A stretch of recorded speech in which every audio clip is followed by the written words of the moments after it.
My name is Queen Frye, and I'm a generational urban farmer by way of Boston, Massachusetts. That's where my family and I first started growing food in the Boston projects of Dorchester. And as I grew up here in Minnesota for several years, we grew in our backyards here. So that's why I call myself a generational urban farmer. All of my skills come from working with the soil within an urban climate. And I currently work on issues related to urban agriculture, access to land, access to healthier options in our neighborhood in a fast food density neighborhood.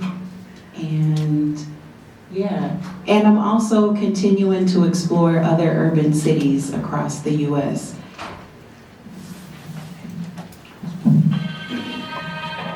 Good afternoon. I'm Michael Healy. I'm the planning manager for the city of South St. Paul, which is a different city than St. Paul, located south of it. Stop it. So those of you who don't know South St. Paul, it is historically the metro's center of animal-based urban agriculture. Largest stockyards in the world at one point in time. Still has some sort of animal processing businesses in town. It's an industry that has waned, but still is present in the metro, mostly in my community. I am a 30-something city planner with 2 little kids. Been in the profession for about 10 years now. Actually went to the Humphrey School, although I didn't overlap with Fernando, and I've worked for several different cities at this point. So I worked for the city of Big Lake for 4 years, I've been with South St. Paul for 4 years, and I had a few different internships around the metro. And sort of what I learned during these journeys through different cities is that there's a lot of variation about how cities have structured their city codes, how they handle city hall staffing, and who does what, and the process that they use to make their policy decisions. And there's a lot of variation. I don't think the public always understands just how different cities can be. So I think I have some useful insights that I can share just about sort of general how land use decisions get made. Cards on the table, I'm not really an urban agriculturist. My wife and I plant tomatoes every year. We try to plant other things, they never make it, but the tomatoes usually do.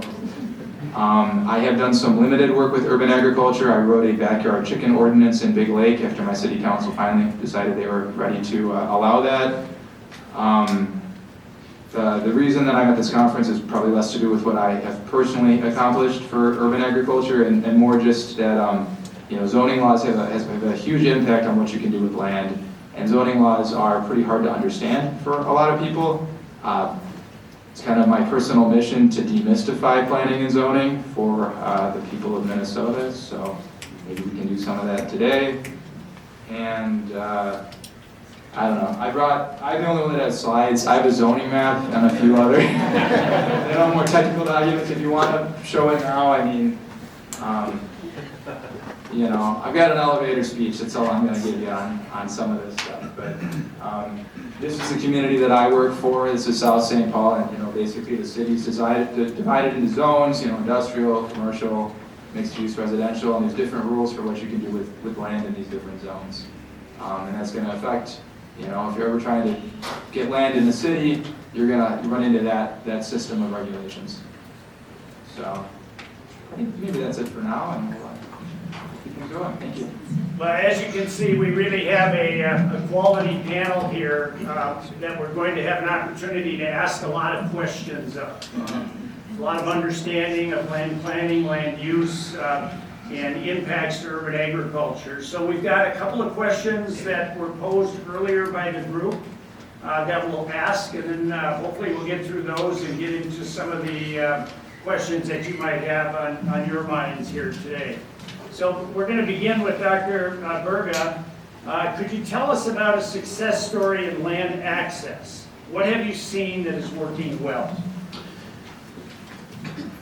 Great, thank you for that question. So I'm going to talk from the perspective of policy, and what I can see is gesturing towards land access, greater land access and equity. And then I'm going to pivot towards some fascinating practices that are actually happening on the ground that are already, in a sense, working next to or even challenging some of the zoning and land use regulations that exist out there, with sweat equity, human practices that matter on the ground. So there's a lot of work happening in the Twin Cities that are within the framework of policy. The food plan for the city of Minneapolis has been a great comprehensive policy that is gesturing towards thinking about land access in a greater mode of accessibility and equity. So that's been really powerful. There's also a series of networks that many of you may be part of course, that are already talking about these issues. The Metro for Justice being one of them, which is being led by Appetite for Change, but also heralded by other organizations in the Twin Cities that focus on urban agriculture. There is also a lot of fascinating work, however, that is already about land access. And this has to be with the wonderful work of urban growers happening in the Twin Cities. Some of you are actually sitting in front of me. I see Elder Cheney here, as a matter of fact, who, through Project Truly Pie,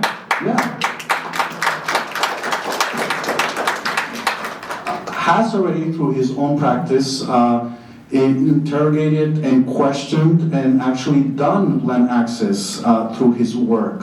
Valentine Cadieux, who represents different hats, but obviously the Garden Alliance in St. Paul, a wonderful network of urban growers who have done amazing work in different disciplines in that site to really think about what authentic, reparative land access is.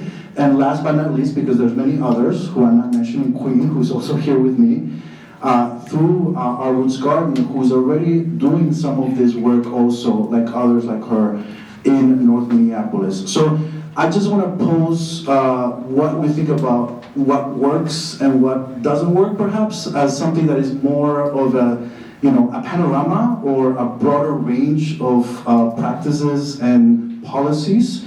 I like to think of them as thinking from what policy tells us to do, which usually is within the bounds of the market, or the notion of what can be exchanged through capital, through money, through ownership of private land, or public land for that matter, versus the actual things that people do on the ground, which is use value, which is what they are doing with their actual hands by standing on the ground, by sharing stories on the ground, by thinking about reparations and thinking about identity on the ground, from the ground, reconnecting to the ground as urban growing. So I'll leave it as that, and I'm going to return to this framework too, to discuss some other ideas and some other practices that are really interesting to think about in this tension. So the next question I'm going to direct toward Michael. What are some of the legal hurdles to new farmers in terms of zoning compliance or other options? So there are some. Let's see. I have slides, I guess. I have a lot of planning commission presentations and city council presentations, and kind of have a format that works for me that I default to. But basically, I think there's a few different regulations that people tend to run up against when they're trying to do things, on pieces of land that are related to farming. Residential properties, there's typically rules in every city about what you can do in terms of animal keeping. Hooved animals like dairy goats, chickens, things like that. A lot of cities don't allow them at all, although it is more common now to allow some of these. But it's pretty scattershot, every community has completely different regulations. But the other things that people run into a lot, I think, are rules for fencing materials, rules for exterior building materials, setbacks. If you're on a small urban lot and the city is, requiring you to set back your whatever, 5 or 10 feet from property lines, that can pretty quickly eat up the land that you have to work with. I don't know if there's any Gilmore Girls fans in the audience, but there's a episode I really like where urban agriculturist builds a greenhouse like 9 feet from a property line and a 10-foot setback is required, and he gets into a big fight with the town council about, the 1 foot. Every time, my wife loves that show, and whenever we get to that one, because she watches it every year, I just crack out. But then probably the most technical one that people really don't think about is just what the rules are for what a principal use can be on a vacant lot. I think if it's a house or a church or something like that, it's pretty common to, if you have a big backyard, you can put a garden back there, or, I guess a farm. But if it's a vacant lot, cities typically have regulations for what can be the main use. And, cities have development plans, they have tax-based goals, they have employment goals, they have these, utility systems, sewer and water utilities that they put throughout their communities, just trying to, make sure that land is developed in a way that, we talk about the highest and best use of land. So cities may not always want, a prime piece of property that's got all this investment in it, all these utility hookups. Now it turns into a 5-acre, farm. A city may not be thrilled to see that as the permanent use of a piece of land like that. You also do run into conflicts sometimes in some communities with certain types of farm structures, like hoop houses and ag structures. A lot of cities don't want those in backyards, and obviously that does make it better if you're trying to extend the growing season to have access to that sort of thing. But I think in most communities there are opportunities, at the very least, to do some of this urban agriculture stuff in, at schools, at churches, in public parks. I mean, these are already properties that aren't taxed; they're tax exempt. So cities are sometimes more flexible if it's already land that they're not going to be, getting jobs or getting tax base out of. Sometimes the rules are more flexible. So, yeah, I have other thoughts, but I don't want to monopolize this conversation. Thanks. Thank you, Michael. Some of the issues that you've talked about, I'm curious, Queen, what your experience has been as a grower in North Minneapolis working with planning and zoning. Yeah, so for me, the garden, our Roots Garden sits in North Minneapolis off of 21st and Penn Avenue North. It's kind of like Penn and Broadway. It's on like the far western side of North Minneapolis. And for where I'm at, the zoning is actually pretty cool because it's, what did you call it, Mixed use, yeah. So that area is kind of like a mixed use. Some of the other things that have taken place before me, like through the City of Minneapolis's council board, they approved to have like a farm stand that you can have on your lot if you're growing food. Through the other networks that I've come to know when I just kind of started developing this idea of growing on a larger scale, having a market garden wasn't my first idea. My first idea was to pair the men that I was working with in my writing group with an alternate space to create poetry and other written things that they wanted to write. And that was because we were losing our space at the building that we were working out of. And I was working through the Rondo Community Library, and it was through that I started to think about alternate spaces, of what that could be like for men transitioning out of prison, and how can you kind of do two things at one time. And so it was really a way to just find a new way to create art. And through the networks that we have set up with Urban Ag, through that, I was able to find land. Otherwise, it would have been going through my inventory of like who in my family has land, because some people use their friends' parents' backyards. If I have any family members that own, unfortunately, none of my family members own any land in North Minneapolis, even though we've been here for quite some decades, but we don't own in North Minneapolis. Then my other options were to go through the Minneapolis Growers Garden Program and either lease a lot for $150 per season if I wanted to be a market garden, or $1 if you're doing a community garden. And they have a list on their website of what's available and like the terms of when that lot would be developed, if not at all. And so I started working with that list. And then through the networks, someone was looking for someone else to just kind of cultivate on the land. They didn't have an idea, but the land was really cheap when they purchased it.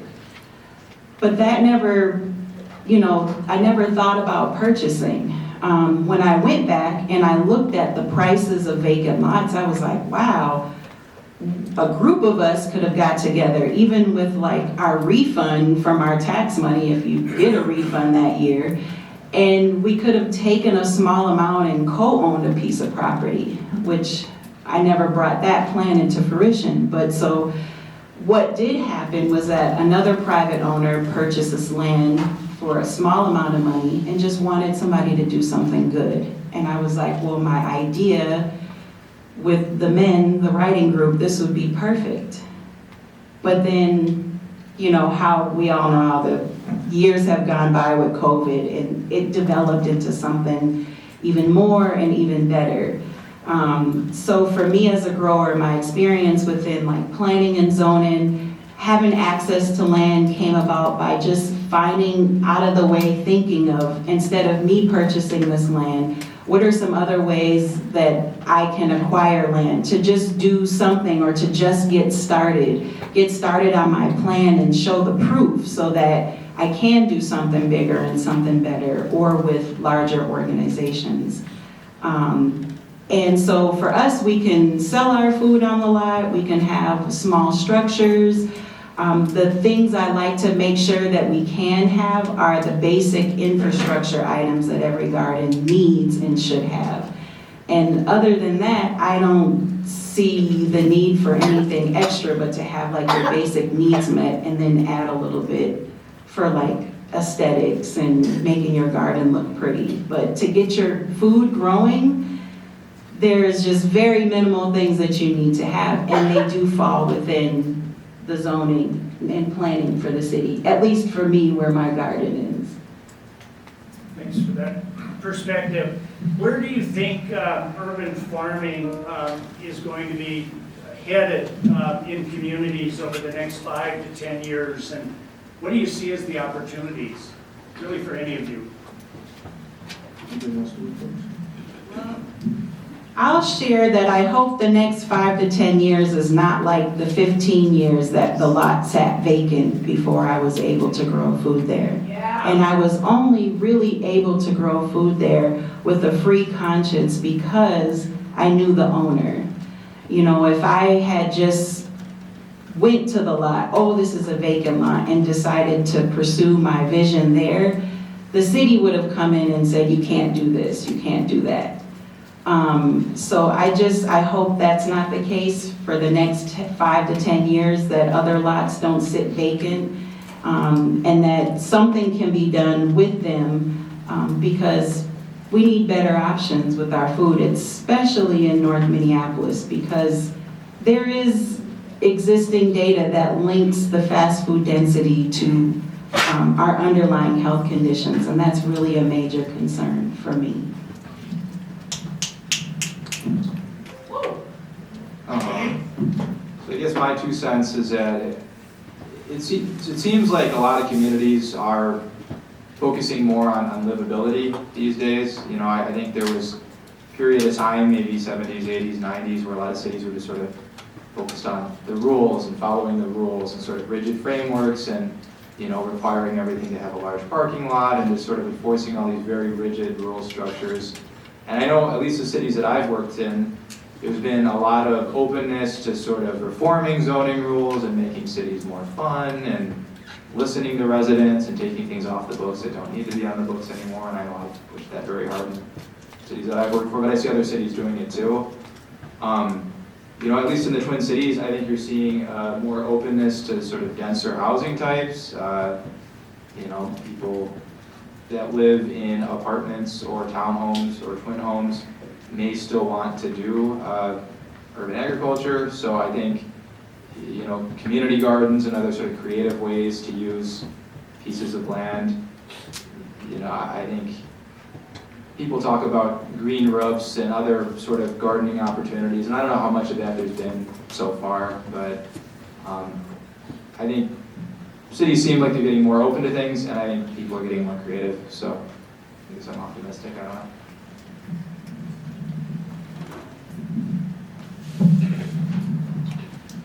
So I'm going to add that considering the 5 to 10 year timeline is an interesting way to think about this, because I mean, one of the things that I've learned with Queen is, and others who do urban growing, is the cycle that urban growing has, which is very particular to the seasons and a yearly cycle, and the way that urban growers are thinking about how they're going to be growing food the following year, as well as assessing the challenges and obstacles. So I think that one of the things we need to consider, and I was just having a conversation with Queen about this, thinking about the notion of the timeline and how they also influence policy change or policy proposals. Stepping back a bit, my perspective is that urban farming is going to take a much more important and deeper role because of what's happening globally in terms of access to food markets and places that are being hit by calamities and war. So food is going to become a major issue, also because of climate change. And in that way, cities are going to start to take a stronger and more intentional role to think about food access within their systems, within their policy systems. So that's yet to come, but it's something that we're approaching, just given a general set of crises that are currently occurring globally. And nationally also, deeper conversations that have to do with thinking about municipalities taking larger roles in terms of how we think about policy systems too.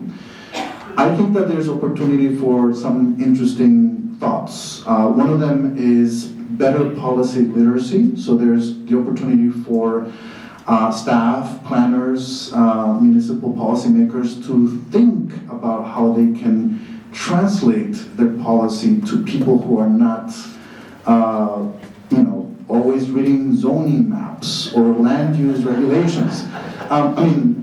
No offense, please. I mean, one of the things that I love that you said was how every city is different than the other, and that's one of the things that I love to tell my students. And I like to talk about thinking about planning and land use, not about these documents, but as a zoo. You go to the zoo and, in one place you have a zebra, then you have a rhinoceros, right? If you think about comprehensive plans, they're kind of like that. They all have these very specific parts. They have a transportation element, a housing element, a land use element, maybe they have a food element, although mostly don't. But they all have different colors and shapes and have different functions, right? So, I use this as a metaphor, but it's a way to explain what comprehensive planning is in the Twin Cities. Essentially, there is an opportunity to think about policy literacy so that urban growers feel welcomed and more attentive to policy, rather than giving them, the link to the comprehensive plan or the municipal code, right? Or the food plan, for that matter. So there needs to be a lot of track done there. I also think, just based on my observations from some of the wonderful work that some urban growers are doing in North Minneapolis and St. Paul, there's a great opportunity for interracial dialogue and also capacity building among people from different experiences and ages. This is very important. And the urban garden is a place to be able to do this, to be able to have those challenging, difficult conversations about land, which have to do with everything that we are. Land access, who came here first, how is this land productive or not? What are the histories of those narratives? What about newcomers? Why do you like this dish versus the other? My mother used to plant this when I was a kid. Those stories start to take us in a direction of coming close with each other and be able to have better conversations. This is something that I've learned with Queen.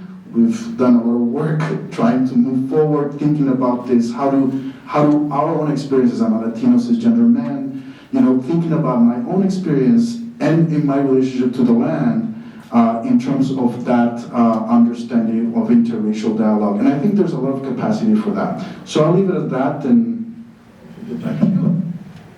I'm going to hand this right back to you, though, in a minute, because you were talking about comprehensive planning, and I've been through about 4 or 5 comprehensive plans. Cities, counties do comprehensive plans typically every 10 years. And one of the frustrating things as a local official, as a public servant, is that the public doesn't always engage themselves in the planning process.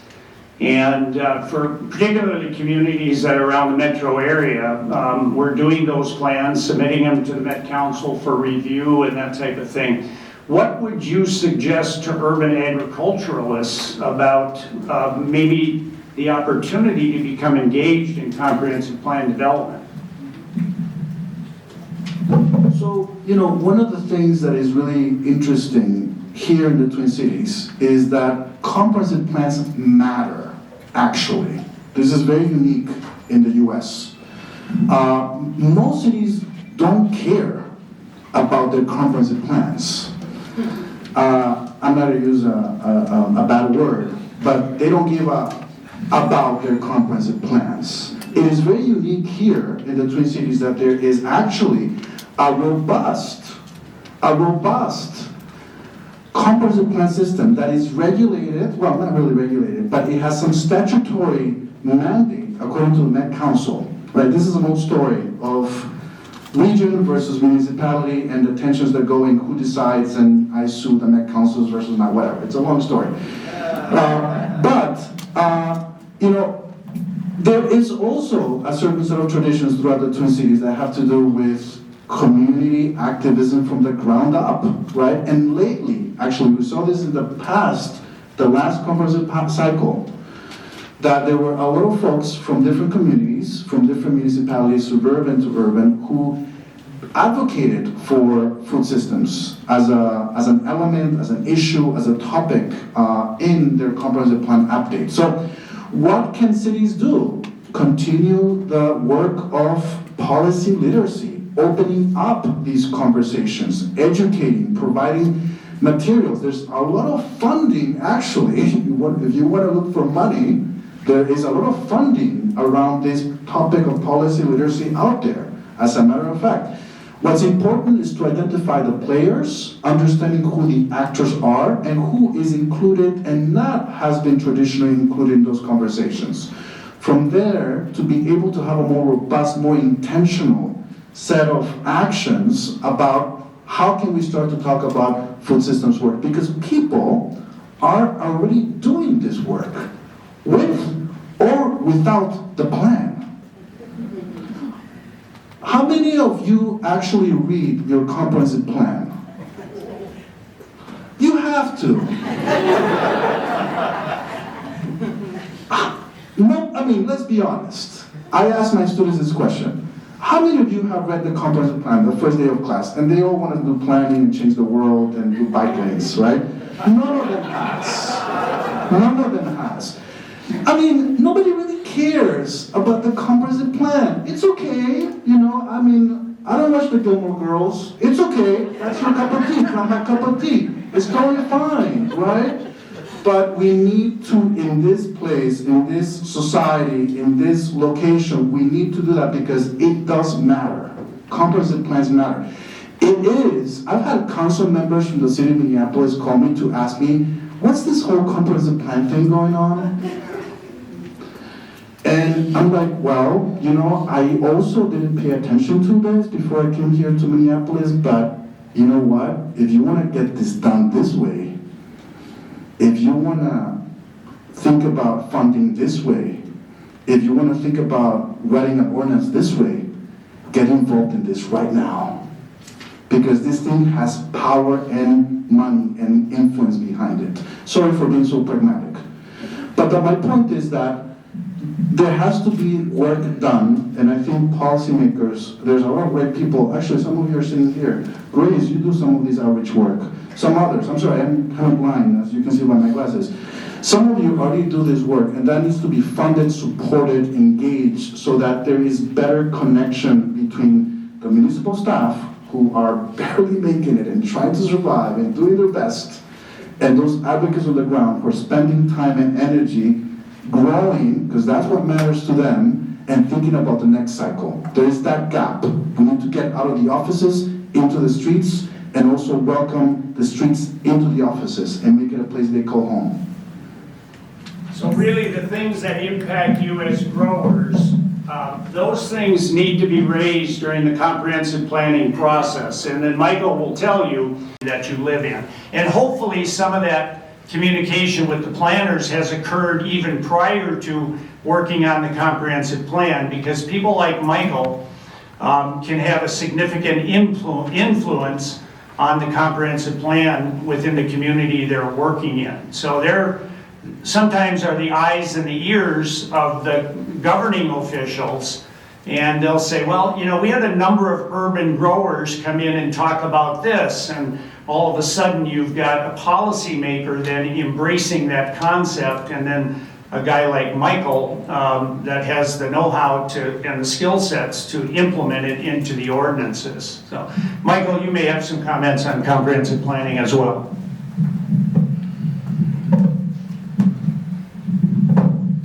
Yeah, thank you. I guess a few thoughts. So the comprehensive planning process, the way that the Met Council has structured it, and Dr. Burga is correct, it's pretty unique to this region where cities are required to do this every 10 years. So basically on the sevens, so you know, in 2027, we're all going to get our marching orders from the Met Council about what our updates need to look like. They sort of impose some high-level mandates, and then we get to structure our individual plans sort of based on that framework, and it takes a couple of years, and there's lots of public engagement. Basically, cities start submitting their proposed plans to the Met Council on the 9th, so like in 2029. So certainly a good thing to get involved with. It's every 10 years, so you know this isn't something that's happening continuously. You know, I would agree with Dr. Burga that this is a good time to get involved. You know, what's really frustrating, I think, for people in my profession is people choose usually not to get involved in all these really big picture important conversations. They wait until the comp plan's been adopted and the zoning's all been set up and implemented, and then, you know, the apartment or whatever is going up down the block from them. Then they show up at meetings and they're really upset, and it's, you know, well, the things that are being built according to all these plans that, you know, we've been trying to get you to weigh in on for years, and it's kind of too late. So the time to get involved is during the planning process. I guess I do just have a few other thoughts about sort of the implementation, because cities walk away with a new comprehensive plan that's usually, you know, 200, 300 pages long. It may have 200, 300 goals. They are laid out to say, you know, year 1, try to do these goals. Year 2, try to do these goals. Year 3, try to do these goals. And in a few cities, you know, Minneapolis being one of them, they will staff up and they will be very deliberate about trying to implement their entire comprehensive plan.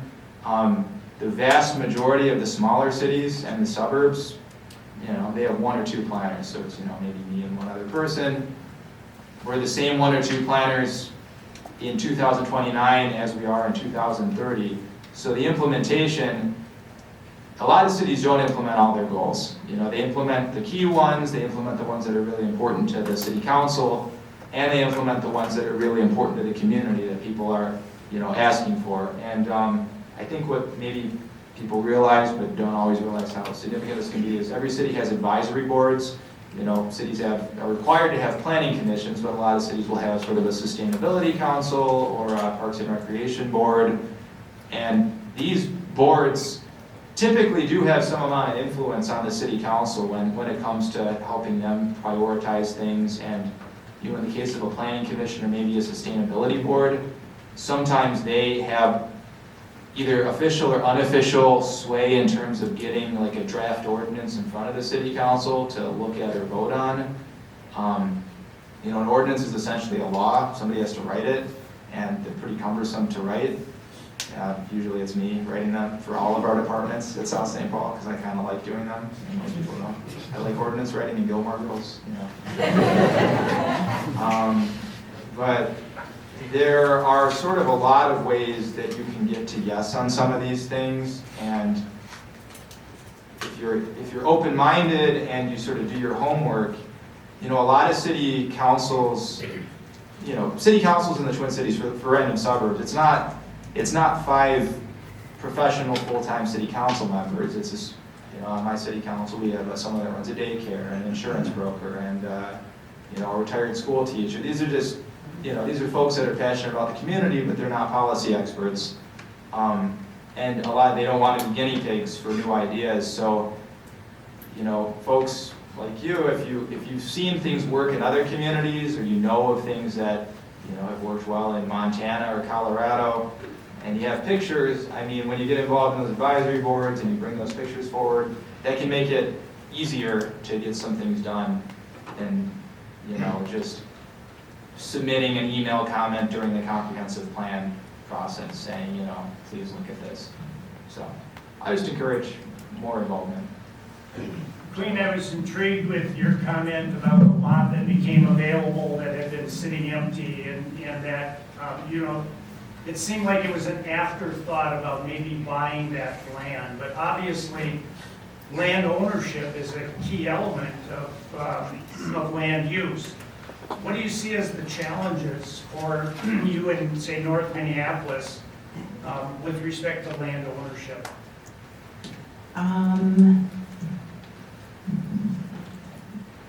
I would say the affordability of the cost of the land, knowing what's available, and having the right contact persons and resources to be able to either like co-purchase the land or to outright purchase the land yourself.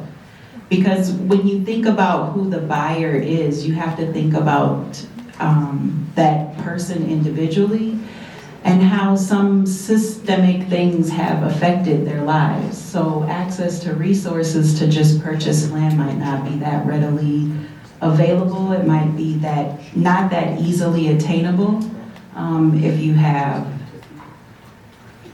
some issues there.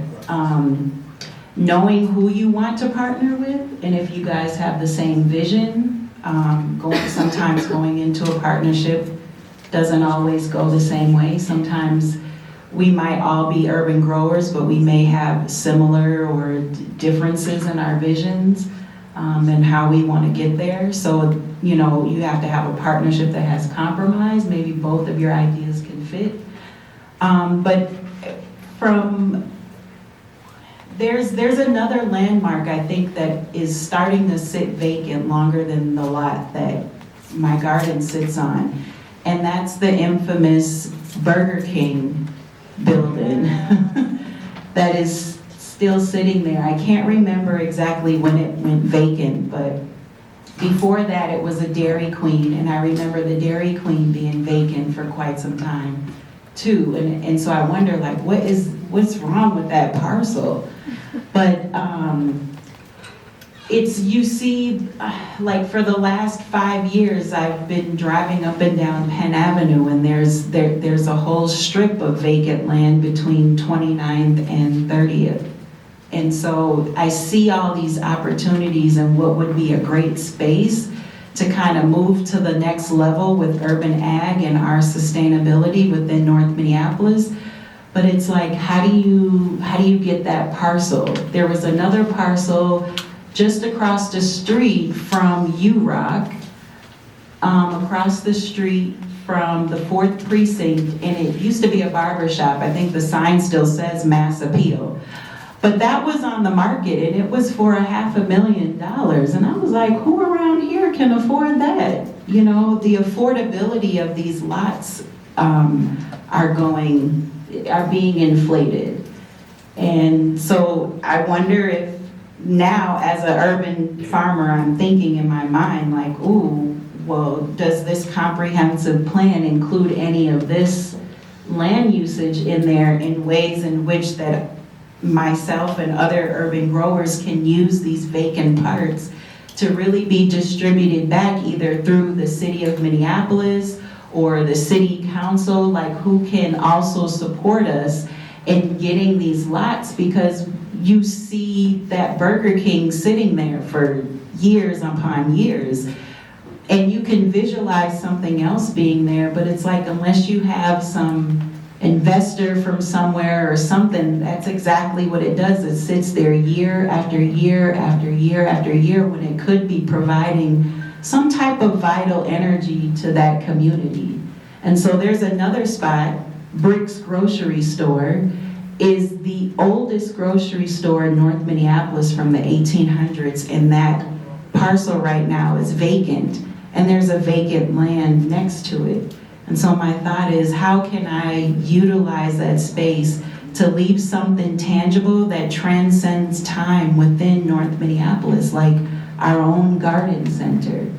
How can I get that without putting pressure on my own personal finances as a mother of 2 children, one in college and one finishing high school? So how do I do that? But that's, when I start to think like that, then I start finding the answers. I start looking in my network and stuff. Urban land, the value of urban land is so impacted by the infrastructure that's been put in place for that. So your sewer, your water, the other utilities affect that value. But land and properties, and I'm sure planners from many cities, including Michael here, could tell you that we're seeing more and more land that sits idle for a period of time. But for those of us that have an interest in urban agriculture in general, many times it takes years to build the soil amenities that you really need to be productive on a piece of ground. So, how long do you think you need access to a given piece to really have it produce the way you would like it to produce? And I just want to jump in quick, if you want to take this question, and then panelists will wrap this up. I would say 3 years. 3 years is also what I've read through a textbook. So that's not only my personal knowledge, but that's also what I've seen in other urban ag instruction, soil health. Yeah. I don't know, Leah, are you in the room? Maybe you can back me up on the soil part. Well, that 3 years rings a bell. When you're transitioning from conventional ag to organic agriculture, you need that 3 years of transition time. So I think there's something to that in terms of getting the soil in a position that can, that maybe was once not amenable to growing to something that could be done.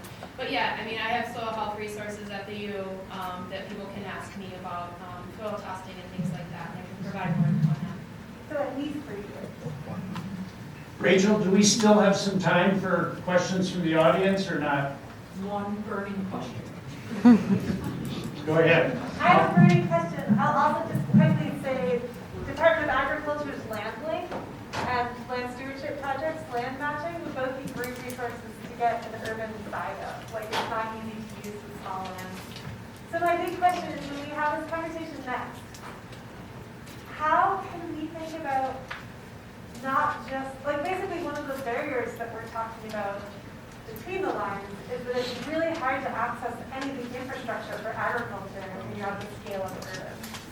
So especially with all the things we've talked about, how do we get cities to stop thinking about agriculture as what happens out there only that we have to protect from urban areas?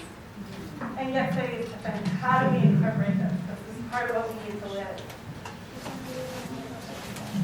My solution right now is to highlight our food systems, our current food systems, beginning with the things that they do allow, which is 10 different ways to fry chicken on West Broadway in North Minneapolis.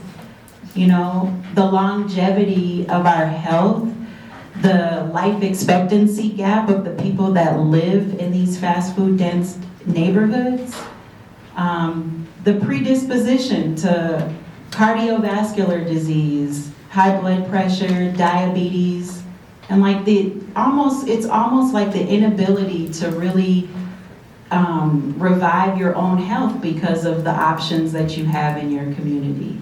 The extraction of wealth,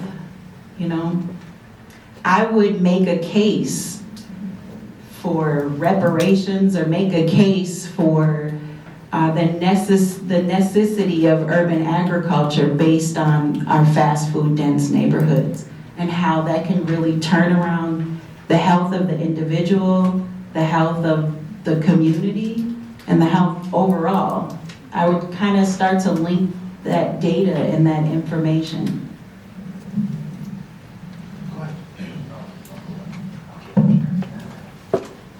I guess a couple thoughts. So I mean, a lot of cities, South St. Paul specifically, and maybe a lot of parts of Minneapolis and St. Paul, are what they call fully built out, where almost every parcel has a building on it. There's not a lot of vacant land. To Queen's point, Burger King is sitting in the way. So not only do you have the cost of buying that building, you also have the cost of demolishing it. So, you know, the city would need to take on that cost if the city wanted to create an urban garden, and then that'd be essentially the taxpayers paying for it, or a community group would have to take on that cost. If this is, and it's a hard sell at the local level, you know, for city council members to take on that cost. And residents may not support that. I think something that happened last year at the legislature was they unlocked some funding for some projects in Minneapolis. You know, I think the roof depot thing that was facilitated by the state legislature, and you know, when it's money that's coming from sort of the state of Minnesota, it's spread out more widely across the broad population, so it's not really, you know, one little community of 10,000 or 20,000 people eating a big cost to acquire a piece of land. So that's, I guess, one thought. And then also just making sure these things fit into neighborhoods. You know, I was just, my city code does not have a lot in it right now dealing with sort of urban agriculture on urban lots, again, because we're totally built out. But I was just thumbing through a few other cities' codes to get ready for this. And, you know, I know properties that are over an acre require a conditional use permit, it looks like, in St. Paul. And I think sometimes when you have these larger properties, cities just want to make sure that they're going to be kept up or have a decent amount of curb appeal. And, you know, you hear naysayers sometimes talking about community gardens that people sort of forget about in July or August, and they get really overgrown. And that, you know, that kind of hurts the movement, right? If you're curmudgeons, that's what they notice, and then they don't want a community garden near their house. So I mean, just sort of having those conversations earlier and having clear regulations at the city level so that people, you know, they do these things and then the neighborhood can see that it fits or it works and it's not a nuisance. So. I'll be quick because I know that many of you want to have a break. So I think that it's a major cultural change. We don't have time to discuss all of that here, but this could be a conversation for a very long time. But let me just actually return to this point that I want to make of cultural change by talking about something you said.